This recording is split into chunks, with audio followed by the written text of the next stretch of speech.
You're cooking again. Mm-hmm. Brilliant. When his mother says again, Philip squints at her suspiciously for a moment. But she promptly distracts him by starting to whistle.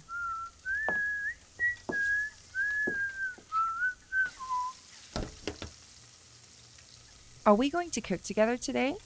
Or do you want to do this by yourself? Step 1, awaken dormant skills. Step 2, try out recipes. And then... it's your choice. It must have been Bom-Sook, right? Bom-Sook has already set this in motion. She has... It's so nice to see that you found your way back to cooking on your own. On my own? Right. I didn't know that. Bom-Sook kicked this off. It's like we're moving in the same direction.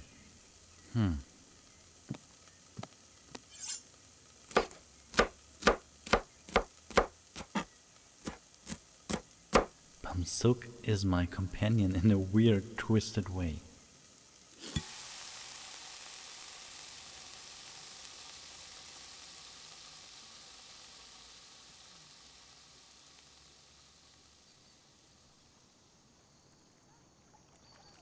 Bom-Sook and Seoyoung finally have the time to talk in peace. The city lights are reflected on the Han River. Aimlessly, the two girls walk together, arms linked, enjoying their time alone, balm for the soul. It's nice that you're just being yourself again. Do you miss me that much? What's the point of asking? Of course.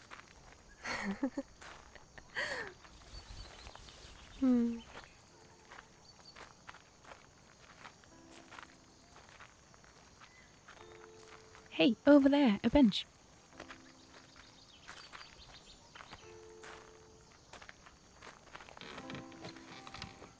So, what's on your mind? Philip. You guys don't like him, right? It's more that we all find it hard to accept that he takes over your body from time to time. But you have to accept that. And when you do, you will learn to accept him, won't you? It's not like we are all being cold to him. Seoyoung looks at the scenery in front of them for a while. Bom-Sook looks at Seoyoung from the side and grows a bit impatient the longer it takes for Seoyoung to answer. Accepting him means accepting that someone just takes your place randomly and without warning. That's not how the world is supposed to work. We don't want anybody else in your place, because you are Bom-Sook and Philip is Philip. You belong here. I'm sure he has a place where he belongs too. Seoyoung Oni. Philip is just learning to accept that he got stuck in his life and he's slowly starting to move on. It may even be because of you and me. That's why I don't want any of us to make it harder for him, but instead make it easier for the people around us to go through life. That's what being an idol is all about, right? To inspire people to be better.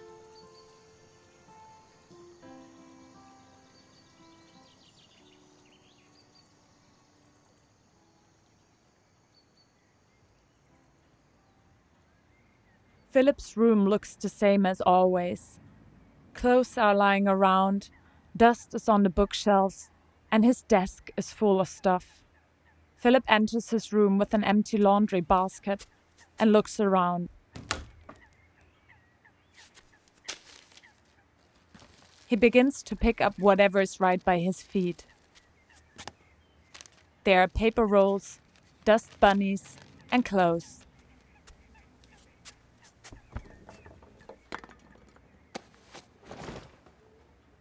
He throws all of it into the basket.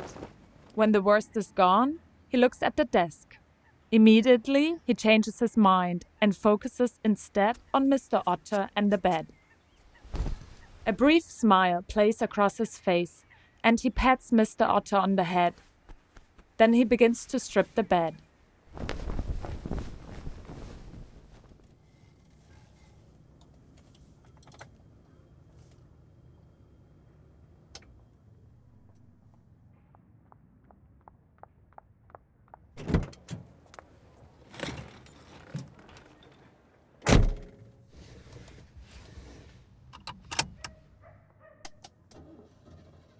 Jaya gets into the back seat and stretches. She lifts her legs and slips out of her red high heels.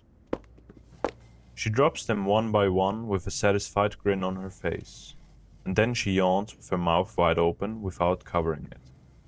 The driver rolls his eyes behind the steering wheel, but he also yawns a few seconds later.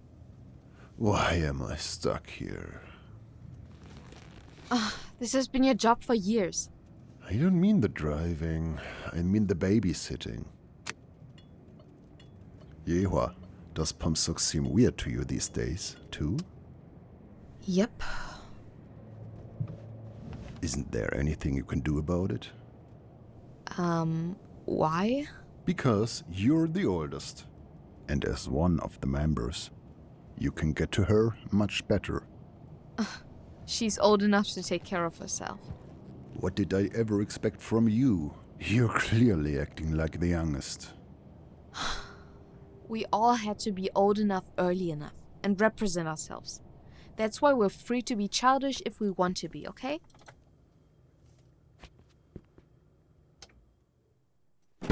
So I choose to be childish whenever I can.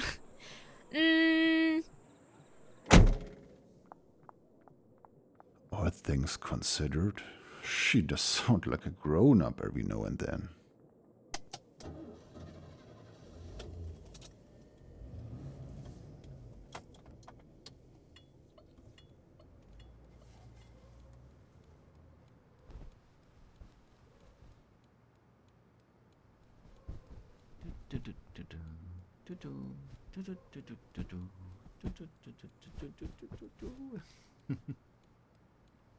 You really are with me forever, aren't you?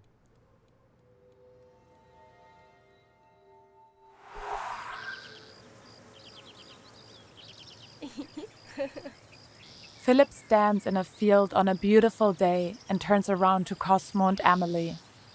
They are playing around, bumping shoulders with each other over and over.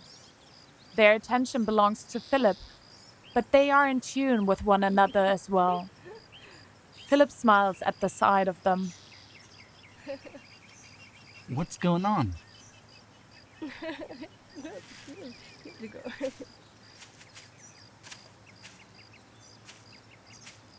Happy birthday, my friend. Happy birthday, my dearest brother. Proudly they look at him. He's touched and smiles at them. As he approaches, arms wide, Emily pushes Cosmo forward. Giggling, she takes 2 steps backwards as Cosmo and Philip stop, bumping into each other. Both turn to face her. Their eyes sparkle. Go for it! Amelie! Philip hugs her and whirls her around once, while her arms are still behind her back. Then he puts her down and she presents the gift she had hidden there. Cosmo joins them. Philip looks at the object in confusion. Emily nudges Cosmo with her elbow, and they both raise their arms. Surprise! What? Are you guys kidding me? We made it ourselves, It's a team effort. so that you always have something that was made with love. Mr. Otter.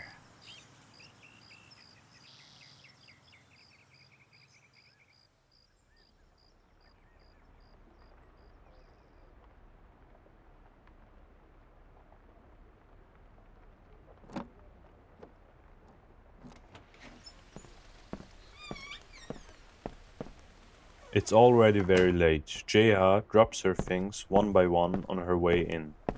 First her bag and then her jacket. She collapses on the sofa in the living room, feeling exhausted. I'm so tired. Min-Yu sits there staring into the distance, her legs pulled up. A little light gives her comfort in the night. She seems to be deep in thought. Min-Yu looks up at Jaya. Jaya gives her a hard look. Then she checks the clock and reproachfully looks back at Min-Yu. Before she can open her mouth though, Min-Yu jumps up from the sofa and runs to Jaya and hugs her. Min-yu! Oh, you almost gave me a heart attack. Oh nee, I'm glad you're here. Why are you even here? Shouldn't you be asleep by now?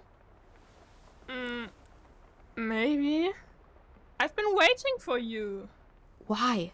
I don't want to be alone with Bom-Sook in our room. Oh my god, are you stupid? Why? No, I'm not. Rationally, I know that. But emotionally, I'm afraid. I don't want to be close to her. It's scary. And it doesn't matter how clear my head sees it. My heart is racing. Come here. We'll go together, okay?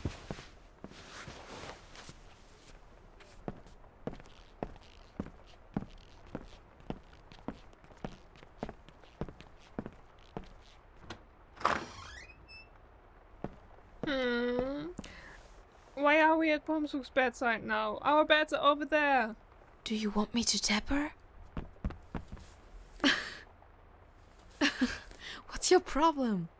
You don't have to sleep in the same bed with her again. You're far enough away from her. Where? How do you sleep at night when you know there are ghosts? Go to sleep, Min-yu. It's fine.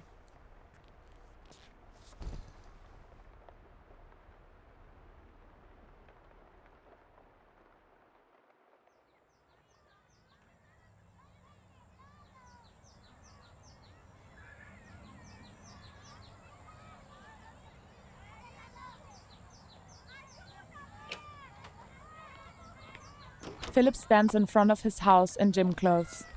He holds up his hand against the sun and looks at the sky. Okay then, let's start.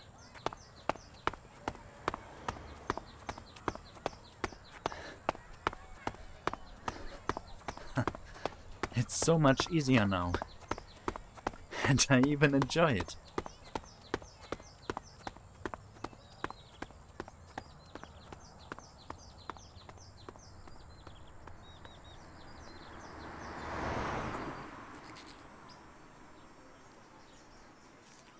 The sun is shining in South Korea too. The driver is currently sitting on a bench enjoying the warm rays of the sun on his face. The lunch on his lap is almost forgotten. Can I talk to you for a minute? What's this about? Nore? Yes? No, that's not what the focus is on, but about what we were saying the other day. Thank you for confiding in me. I drifted off because, in fact, everything is not normal right now. But everything is fine. That's what I wanted you to know. What's the story? What's not normal? A friend of mine is in trouble. Something extraordinary is happening in his life right now, and yet he's getting more and more caught up in everyday life. Cooking, cleaning, and... The things you like to do. Yes. So, you're trying to explain your situation to me? Not really, but he's like me.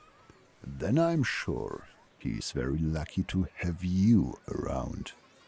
Philip is finding his way back again, but I still don't know why he retreated in the first place. And could it become a problem again?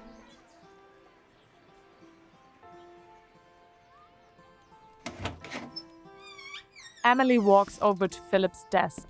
She starts tidying it up by putting the folders and papers onto the bookshelf. She takes great care to leave everything in the same order as it was on the desk. Once that is done, she puts the photo frames into an upright position again. Looking at them, she crinkles her nose. A few quick steps take her to the window, and she opens it. She notices Mr. Otter and gives him a sad look. She picks him up and pats him down to rid him of the dust. But he's free of dust. Puzzled, she puts him back and catches sight of the little notebook Philip hid. She picks it up. The cover page states, "For my other self." She smiles in amazement. Has he started a diary to deal with his past? Her eyes begin to sparkle and she opens the notebook carefully. Her hands tenderly run over the paper as her eyes take in the words.